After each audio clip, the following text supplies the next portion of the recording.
السلام علیکم۔ Daily golf Urdu میں خوش آمدید۔ اب تک کی خاص خبریں۔ متحدہ عرب امارات آپ کا دوسرا گھر ہے، شیخ محمد کا ایکسپیکٹس کے نام پیغام۔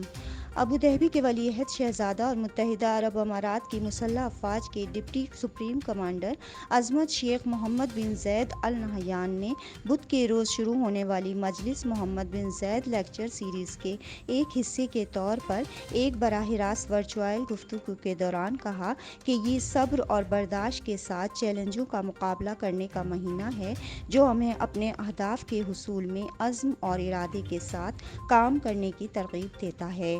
شیخ محمد نے مزید کہا کہ ہمیں لوگوں کے مفاد اور ان کے چہروں پر مسکراہٹ لانے کے لیے سرمایہ کاری کرنی ہوگی۔ میں یہ پیغام متحدہ عرب امارات کے تمام شہریوں اور اس سرزمین پر بسنے والے باشندوں کو دینا چاہتا ہوں جو اس وبائی امور سے گزرے ہیں۔ ہم خواہش کرتے ہیں اور میں ذاتی طور پر خواہش کرتا ہوں کہ متحدہ عرب امارات میں ہمارے باشندے محسوس کریں کہ یہ ان کا دوسرا گھر ہے۔ ہم انہیں ان کے پہلے گھر میں معاوضہ نہیں دے سکتے، لیکن یہ ان کا دوسرا گھر ہے۔ یہ بحران جلد ختم ہو جائے گا، بس ہمیں تھوڑا صبر کرنے کی ضرورت ہے۔ فرنٹ لائنز کا شکریہ۔ شیخ محمد نے متحدہ عرب امارات کی صحت اور حفاظت کے لیے فرنٹ لائنز پر کام کرنے والے باشندوں اور رہائشیوں سے کہا کہ پوری قوم کو ان پر فخر ہے۔ متحدہ عرب امارات اپنے تمام لوگوں کے ساتھ کھڑا ہے۔